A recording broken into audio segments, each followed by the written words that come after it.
வணக்கம். ககன்யான் திட்டத்தின் இறுதி அத்தியாயத்திற்கு உங்களை வரவேற்கிறோம். இந்தியா விண்வெளிக்கு மனிதர்களை அனுப்பும் முன்பு இன்னும் எதையெல்லாம் நிரூபிக்க வேண்டும் பார்ப்போம். முதலாவதாக, மனிதர்கள் சுவாசிக்க தேவையான ஆக்சிஜன் மற்றும் வெப்பநிலையை சீராக வைக்கும் ECLS அமைப்பை 100% பிழையில்லாமல் இஸ்ரோ நிரூபிக்க வேண்டும். இந்த தொழில்நுட்பம் வெளிநாடுகளில் இருந்து கிடைக்காததால் நாமே உருவாக்கியுள்ளோம். எனவே இதன் நம்பகத்தன்மையை பலமுறை சோதிக்க வேண்டியது அவசியம். ராக்கெட்டை பொறுத்தவரை LVM-3 இப்போது ஹியூமன் ரேட்டட் HLVM-3 ஆக மாற்றப்பட்டுள்ளது. இதன் பாதுகாப்பு திறன் 99.8% இருக்க வேண்டும். ஏவுதலின் போது ஏதேனும் சிறிய கோளாறு ஏற்பட்டால் கூட வீரர்களை பாதுகாப்பாக பிரித்து எடுக்கும் CES சிஸ்டம் மிக துல்லியமாக செயல்பட வேண்டும். இதற்கான பல சோதனைகள் முடிந்துவிட்டாலும் இன்னும் கடினமான சூழல்களில் இந்த அமைப்பின் செயல்பாட்டை இஸ்ரோ நிரூபிக்க திட்டமிட்டுள்ளது. கடலில் வந்து விழும் விண்கலத்தை மிக குறுகிய காலத்திற்குள் கண்டறிந்து வீரர்களை வெளியே எடுப்பதில் துல்லியம் பிரிசிஷன் இருக்க வேண்டும்.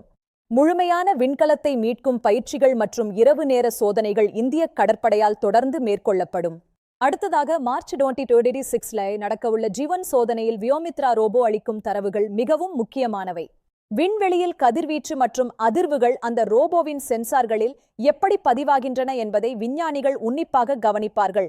மனிதர்களுக்கு முன்னதாக செல்லும் சிறிய உயிரினங்கள் மூலம் விண்வெளிச் சூழலின் பாதிப்புகளை இஸ்ரோ ஆய்வு செய்யும்.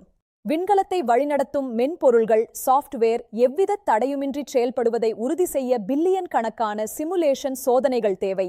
தனித்தனியாக சோதிக்கப்பட்ட பாகங்கள் அனைத்தும் ஒன்றாகச் சேர்ந்து இயங்கும்போது எந்த சிக்கலும் ஏற்படக்கூடாது. இதுவே மிகப்பெரிய சவால். நமது வீரர்கள் ஒவ்வொரு வினாடியையும் எதிர்கொள்ளும் வகையில் மிக தீவிரமான மிஷன் ஸ்பெசிபிக் பயிற்சிகளை முடிக்க வேண்டும்.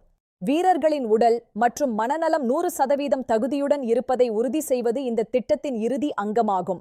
உலகெங்கும் உள்ள தரைக்கட்டுப்பாட்டு மையங்களின் ஒருங்கிணைப்பை இஸ்ரோ உறுதி செய்ய வேண்டும். இது ஒரு சர்வதேச கூட்டு முயற்சியாகும். இந்த அனைத்து சோதனைகளும் வெற்றி பெற்றால் மட்டுமே இந்திய விண்வெளி வீரர்கள் பாதுகாப்பாக விண்ணில் பாய்வார்கள் என்ற நம்பிக்கை மக்களுக்கு கிடைக்கும். விஞ்ஞானிகளின் அர்ப்பணிப்பும் துல்லியமான திட்டமிடலும் ககன்யான் திட்டத்தை ஒரு பெரும் வெற்றியாக மாற்றும். இந்தியாவின் சொந்த தொழில்நுட்பத்தில் மனிதர்களை விண்வெளிக்கு அனுப்புவது நமது தேசத்தின் பெருமைமிகு அடையாளமாகும்.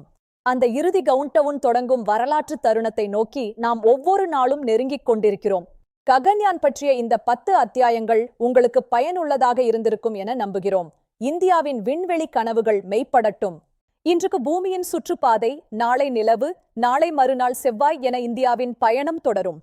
தொடர்ந்து இணைந்திருங்கள். விண்வெளி அறிவியல் மற்றும் தொழில்நுட்பம் குறித்த பல சுவாரஸ்யமான தகவல்களுடன் மீண்டும் சந்திப்போம். நன்றி. வாழ்க பாரதம். ஜெய் ஹிந்த். மீண்டும் சந்திப்போம். விடைபெறுகிறேன். நன்றி. வணக்கம்.